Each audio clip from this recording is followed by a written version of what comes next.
ngo diregiteri ngo siwo ngo nawe uhari mukazategereza ini kandi batajyategereza wewe wakoze wishyura kuya hita ubona ibintu byawe. Batanga serivisi nziza, nidutanga serivisi zubakiye ku mategeko zitari kuri kanaka ngo aro ngo giye kohereza ngo umwana ngo ke ngo niko ngo kuri reception ngo nyakubaho ngo yohereje umuntu ngo uhita umwemerera ngo abo bandi ngo bari iki. Iyo ntabwo ari serivisi. Tanzania n'abanyarwanda n'abagande n'abanyankorera ibicuruva kwanza izo mico ubwayo ni iranyuranye. Kiliziya reba guhuza iyo mico. Ikindi cya kabiri ni ikintu bita tradition. Rimwe na rimwe bavuga ngo la tradition c'est la trahison.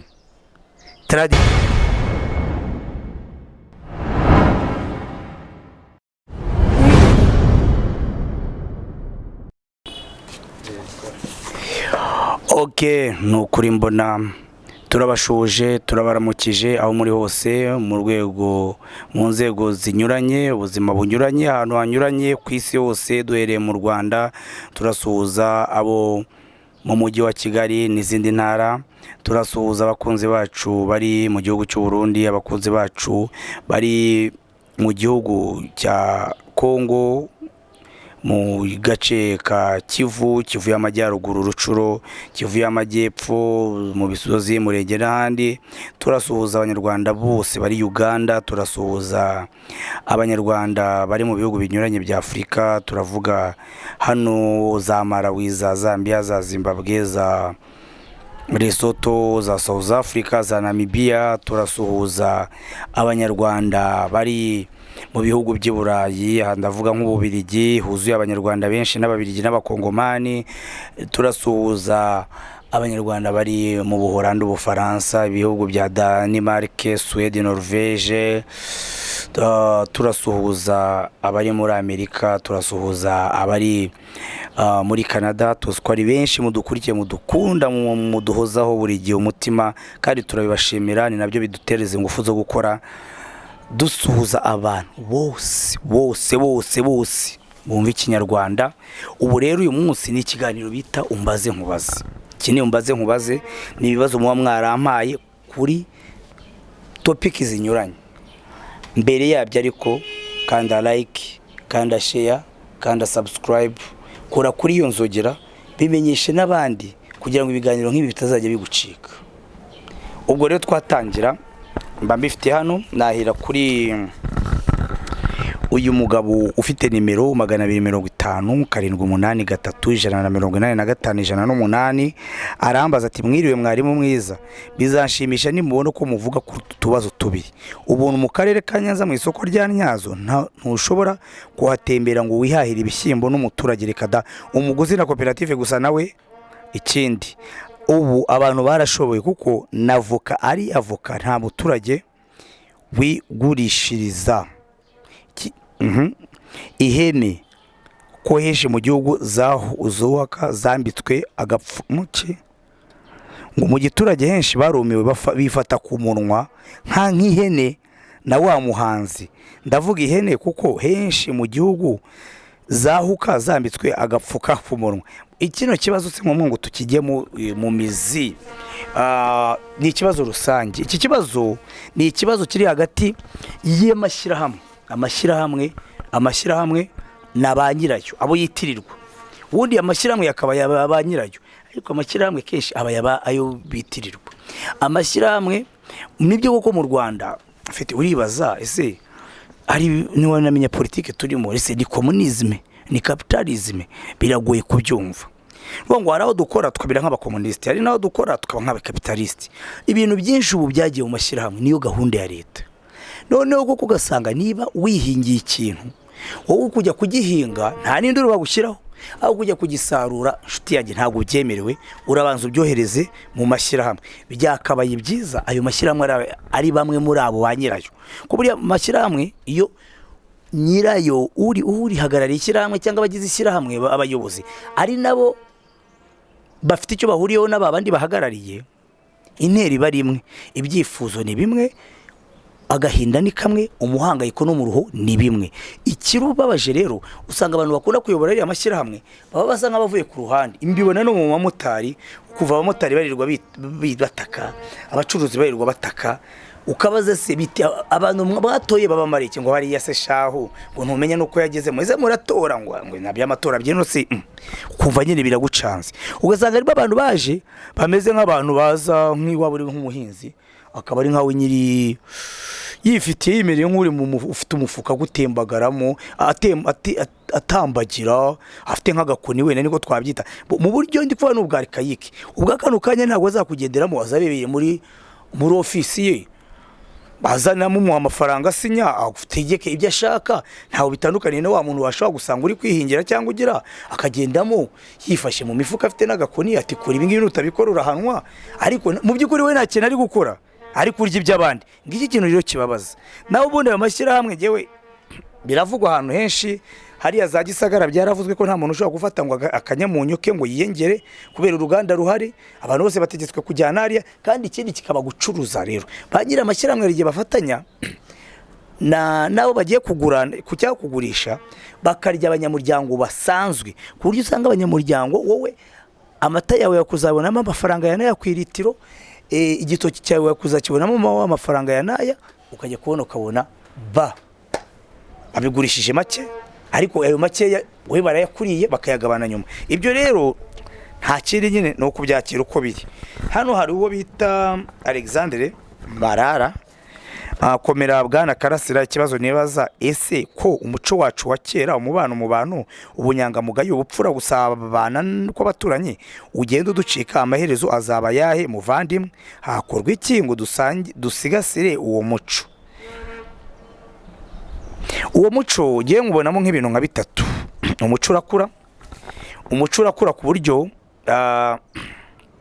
ikintu bita iterambere nicyo twaheraho iterambere ryazanye bibi n'ibyiza niyo mpamvu buriya abashinwa bateye imbere ukuntu abahinde ariko ukabona bari gutera imbere ariko banakomeza gutera imbere batagwa nuko batera imbere mu bintu by'iterambere ariko bakagira ibyo bavanamo n'ibyo bayungurura twe rero kugira ngo abantu bazogere babane none se umuntu byabaga ngombwa ko muganira nkaza nkagusura rimwe na rimwe ngaterura ikibindi ariko ubu ndakubwira nturi hehe nkakohereza mobile money niba ndi umuntu ugira neza ubundi ikiganiro tukagihera mu gitondo tukazageza ejo bundi turi kuri WhatsApp turi kuri Instagram nkwereka amafoto yanjye urumva ibyo bintu byazamira gute ikindi ikintu rero bita capitalism iteka giye mporanyivuga capitalism ni ibintu byo gushyira imbere ubuntu byo gushyira inyuma ubuntu ukimbakaza imbere ibintu kimakaza ibintu ibyo bintu rwose nicyo kintu cya mbere ikindi ni politike z'abanyaburayi politike z'abanyaburayi kano kanya dufite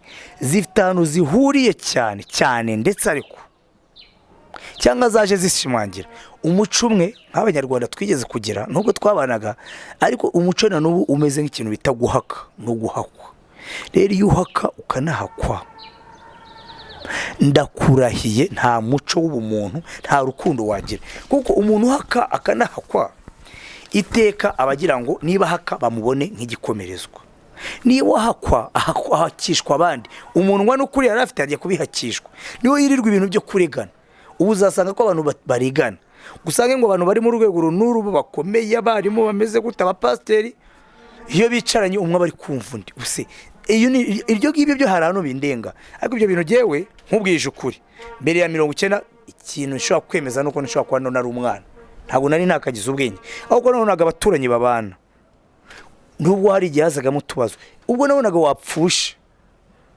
ugatabarwa ubu hari umuntu ushobora gupfusha akihambira ndagira ngo mbweze ukuri gihe mbere ya 89 ntabwo ibi bintu nabibonaga ni ishyano ryaguye mu Rwanda rwose ni ishyano ryaguye mu Rwanda kandi ni ishyano ritazarangira rizahora ryiyongera kuko abantu impamvu batabana abantu bamwe bari mu bukene burya habana abantu bafite uko wansura nkaguye igikoma umuntu aragusura ukahita ufunga ukahita wikanga uti niko utuje kureba iki uterega twari tuje gusura ni sharije zo gushaka akaguha sharije ya ntuza nicyo cyonyine cyo kuguha ubite narije kure saa sita saa amasaha ese ubundi mobile yawe umuriro ntushize di areka nkwakireza nangukire kuri ku gashinge kanje urumva ibintu turimo urumva rero ni na ari ishyano hari ibintu bigwa ku bantu nyine ukabona ko ari umuvumo ingaruka z'amateka nazo zirimo zikomeye harimo ikintu bita genocide yakozwe genocide niba yarakorewe abatutsi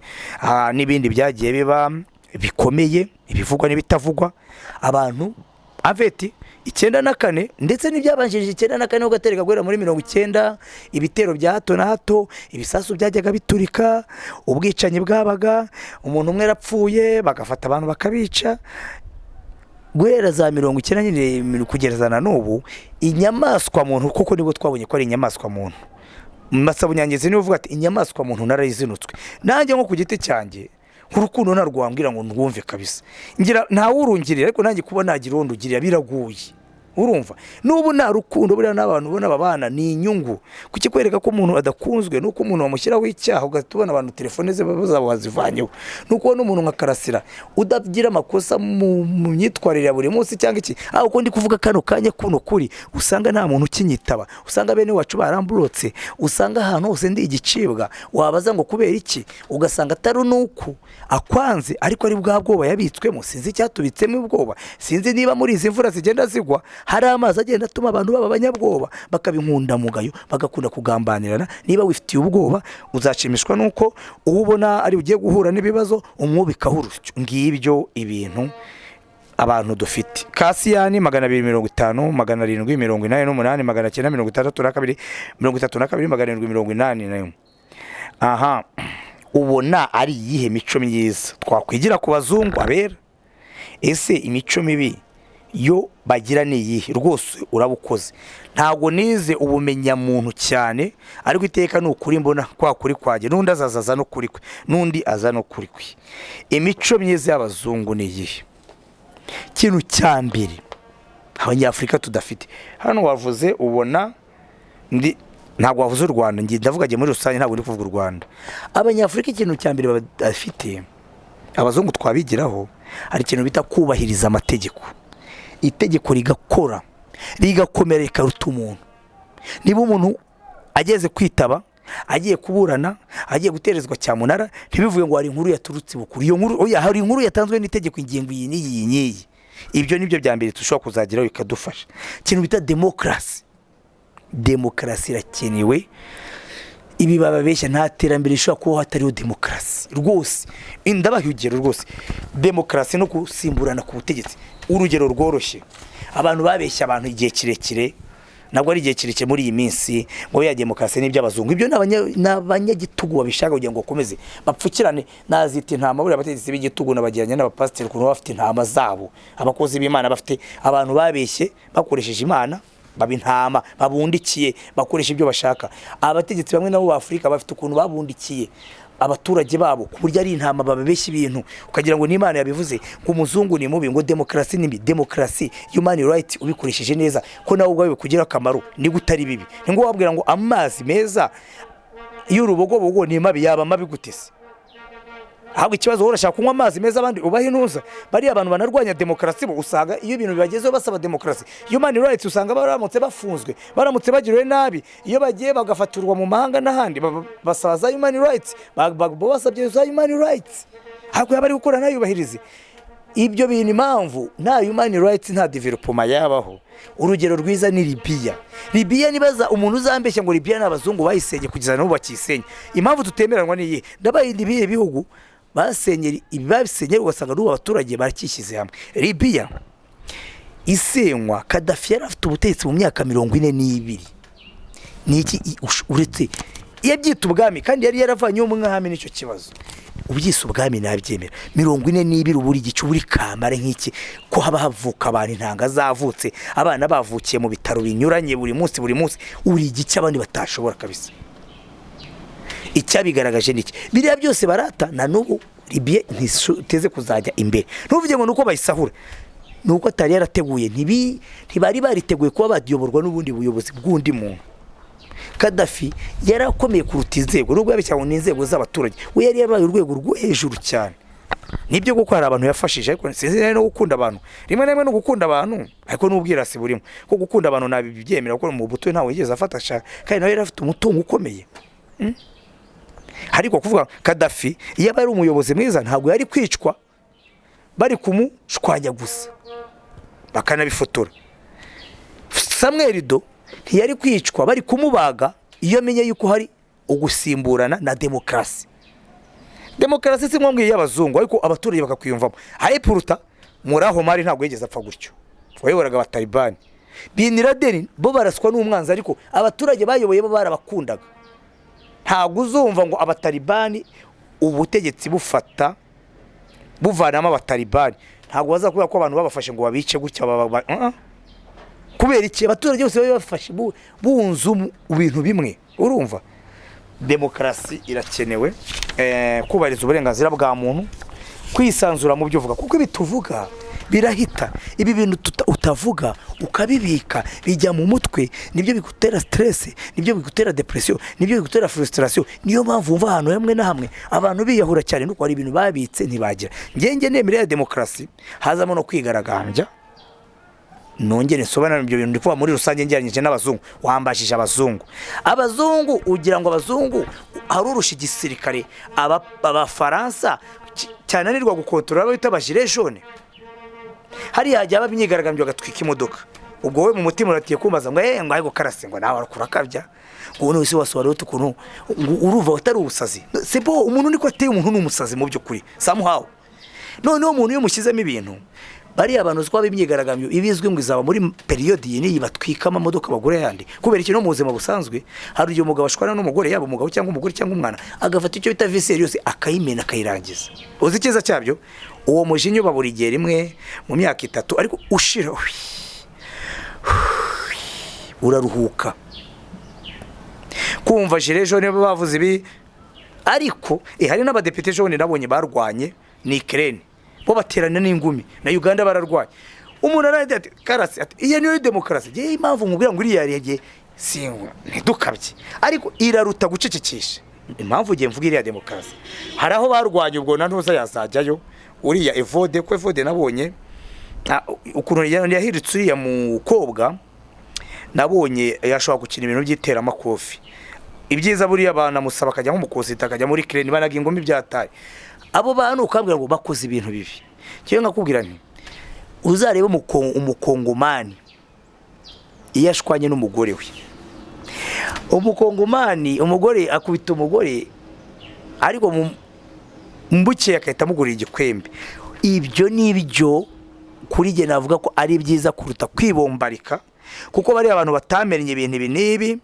batasakuje ukababikira bisaba imyaka 100 ariko bigiye kugwa bigwamo genocide bigwamo massacre nizo ngiro nabahaye reba Libya na nubu kubacicikishira imyaka muzarebe Liberia Samuel imyaka 10 ari gukanda abantu icyavuye mu myaka yakurikiye yose mufate Somalia Mohamed Farah dide imyaka yose ntago bari ntibazasubirana Kongo nayo no kujije ntago bazasubirana kubera ibintu mu butu yakoze bongo rero nibyo bintu twavugaga ngo ibyiza baturusha ikoranabuhanga naryo na technology human rights navuze leadership iterambere n'ikintu bita gutanga service bantu banje hari abantu batanga service yihuta niyo kubwiye tuzohereza ikintu iki kizaza ntabwo ari nkano umva ngo hari umuntu kamara mugomba guhembwa uwo bitwa ngo DAF ushizwe finance ngo yagiye muri konji ngo yarabyaye ngo umukuru uyu n'uyu ngo directeur ngo CEO ngo nawe uhari mukazategereza indi kandi wategereza we wakoze wishyura kuya hita ubona ibintu byawe batanga service ziza nidutanga service zubakiye ku mategeko zitari kuri kanaka ngo aro ngo giye kohereza ngo umwana ngo ngo niko ngo kuri reception ngo nyakubaho ngo yohereje umuntu ngo uhita umwemerera ngo abo bandi ngo bari iyo nagori service harimo gutoranya imico mibi rero mico mibi y'abazungu niye n'igiterambere ntago bagikeneye no kubana ni selfishness icyo nicyo kibazo no kuyikote sociale turabambere abanyafrika wenda n'abanyarwanda muri rusange nuko baryaryana bategana imitego ariko kuri kote y'ubuyobozi turahanyuma je ndi kugitekeranya ko bibona bagira ntago bagira kubana neza bagira kwihugiraho nibanyamwigendaho bagira nibyo jewe mbona kabisa na valeur ethique undi wambajije no yugira ati iki cyavuyeho ese Kiliziya idasigaye ishyigikira siyanse, bigatuma Bibiliya isigaye ivangwa n'ubuvumbuzi kubera ibigo by'amashuri byinshi n'iby'abagatolika kandi byuzuyemo amasiyanse uganishe ku kwemera. Bibiliya njye yo nyibabwira ni ibintu babashyizemo igihe kinini ntibyazumvikana, ariko mbabwiza ukuri internet yazanye ibintu byiza, unahitamo ukanagereranya, ni nk'isomero nko kujya muri biblioteke, nta muntu wakubeshya ngo iki ngiki ni kibi iki ni cyiza, ufite amaso yo kujya kubyisomera. Bibiliya ntabwo yavuye mu ijuru, Bibiliya si ijambo ry'Imana rwose ku giti cyanjye mbibabwire. Ibyo babyita tabu ni ukuri kuryana. Bibiliya ni ibitabo, ni umuzingo w'ibitabo 50 ndanacyabyibuka ni 50 na bingahe, ni ibitabo abantu bagiye bavuga. Urumva biriya bitabo byageze ubwo bishyirwaho hamwe, bimwe byandikwaga ku dupapuro bakoresha amababa, babyita imizingo imwe igatakara, abarikeroge baragenda baracukura barayihuza, bimwe byagiye n'amagambo uruhererekana imvugo nk'ibi byo mu Rwanda byacu. Urumva iyo bavuga Adamu na Eva wibaza nindi wari uhagaze wari kwandika neza, ni nk'ibyacu ngo byashyerezo byasabizeze, nta hantu bitandukanye. Buri shyanga, buri civilisation, buri societe igira ahantu hera igatangira ingoboko origine itazwi, buriya ndagihanguriye abavuga mbabwiza ukuri nta wabayeho, ni igitekerezo babitabamo ibitekerezo. Urumva ni mishumi ibitekerezo, oya kuba kwa mweme igitekerezo aho ndisubye mu kivaneho, ariko bariya bose ni nka Romurusi na Romusi bahimbye umurwa wa Roma, abo bose nta numwe wavuyeho. Ariko Bibiliya reka babwire ukuntu iteye rero.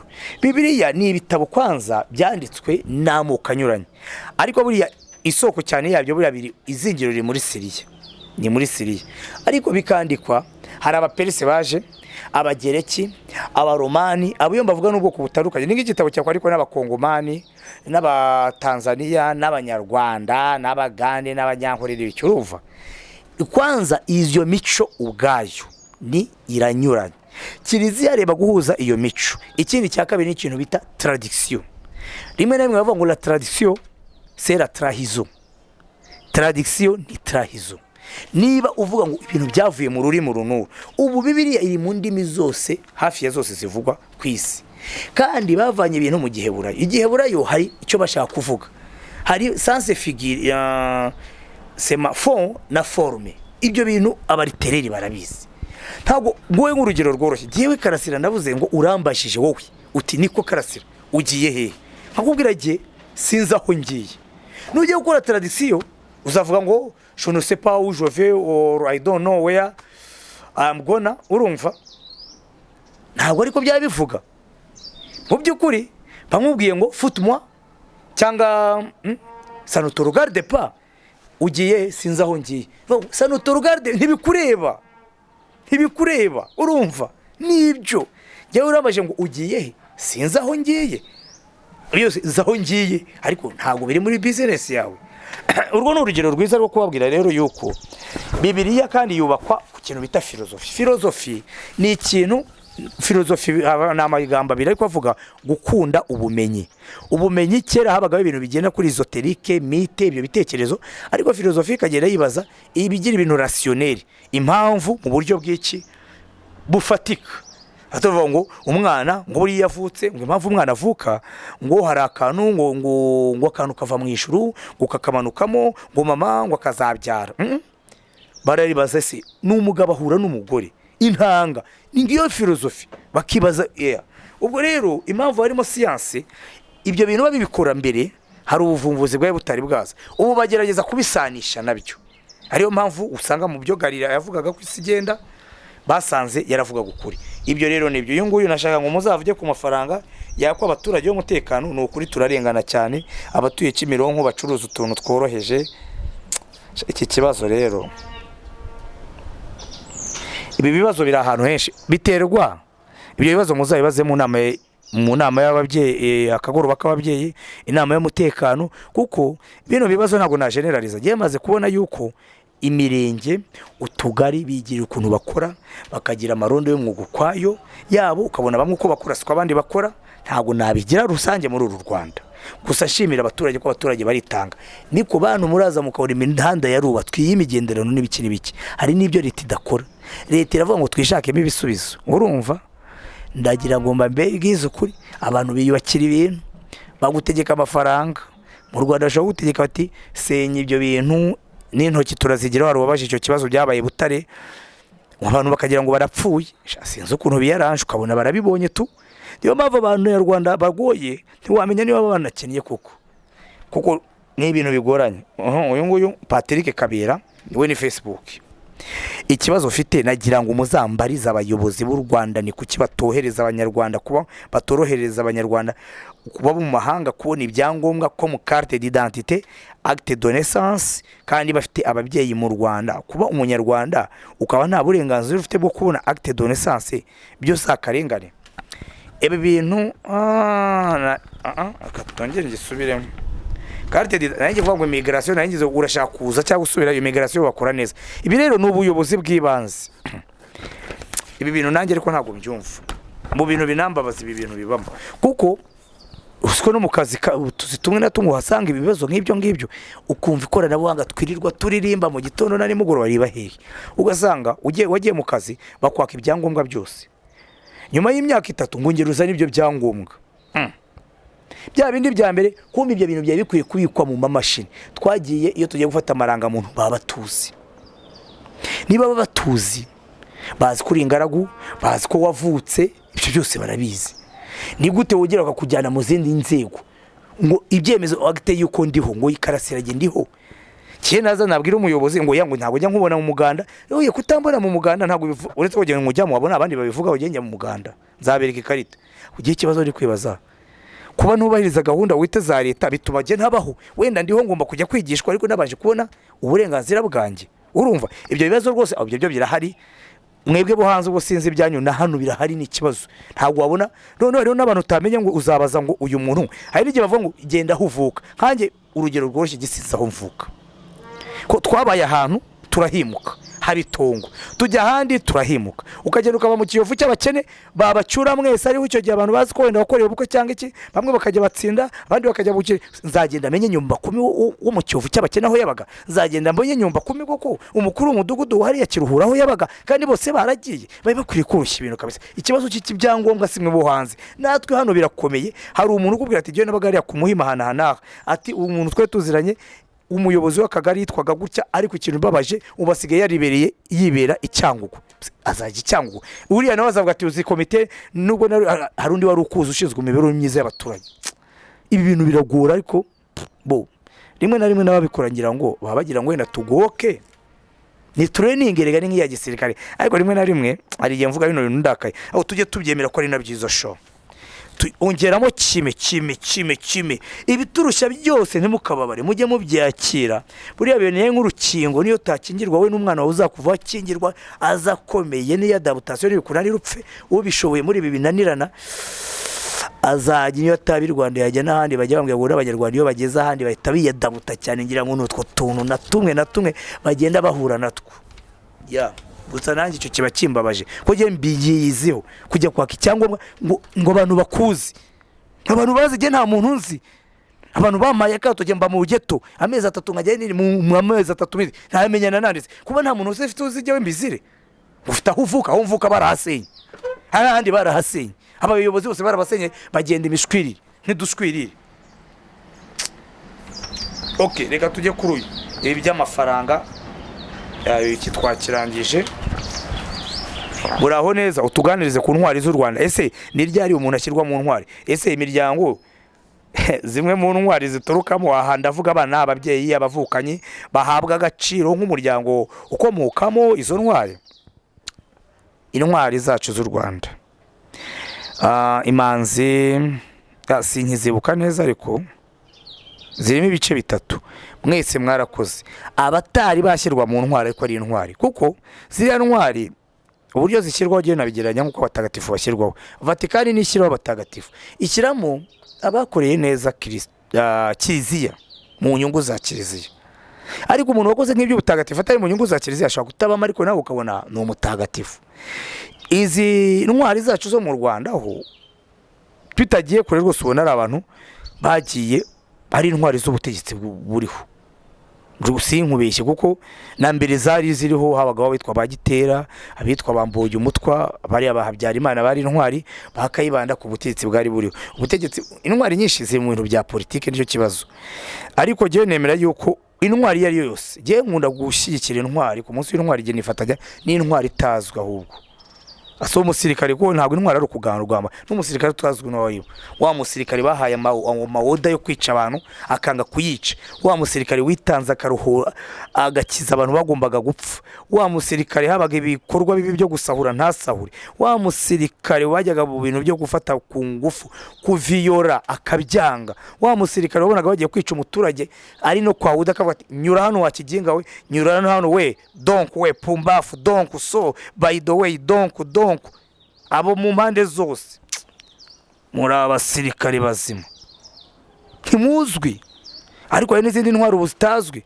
ubusuye umugabo Bunani wagiye akazana uriya mwana yaragiye gutwarwa n'amazi umwana wiberaga muri ruhurura muri Kigali muri 2020 umwana yari yagiye kuruhukira muri ruhurura amazi aramutwara iriya sene yo nyibonye numva narira aho byakozwe n'umuntu ndetse utari n'umusirikare kandi mu mihanda yacu mu Rwanda ya Kigali hano ahuri abantu benshi kazajya gugugu haba hari abasirikare buri gihe haba hari abapolisi rwose aho bihakana zaze mbimwereke bo abapolisi ni bose abasirikare byari kera ndiba bahindura imyenda sinzi uko bimeze ariko abantu benshi uretse gukomera ni bake abandi bari bahuruye smartphone zaziri gukora akazi benshi bari bategereje ko agenda ngo ati dore umwana yatwawe Bonane nk'uwo ni intwari sizi impamvu Andre Fraipont ndagije Imana Fraipont sizi ko nkunda kuzana abandere ataba intwari y'u Rwanda ku giti cyanjye sizi impamvu Musenyeri Alexis Kagame washyizeho amateka nyayo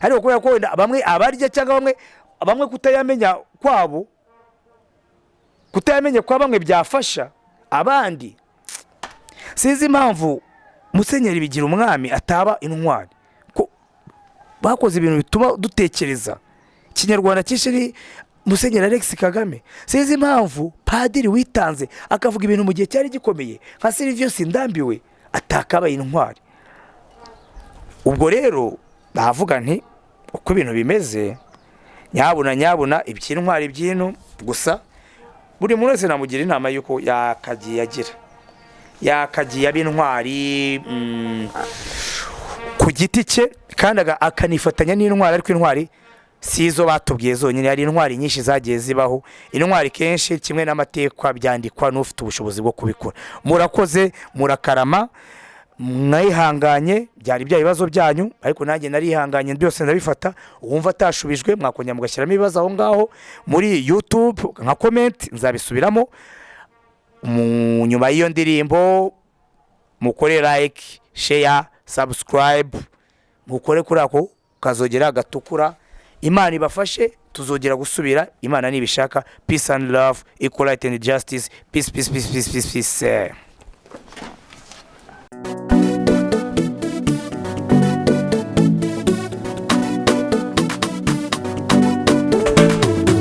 aho kwica gitera we icyo kibimutera aho kwica gitera we icyo kibimutera aho kwica gitera we icyo kibimutera aho kwica gitera we icyo kibimutera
umunyakuri urya ntuba wishe ukuri bishe Yesu Kristo ntibishe ubukirisitu bishe Steve Biko apartheid ubu ntiriho bishe Luther King Obama ba perezida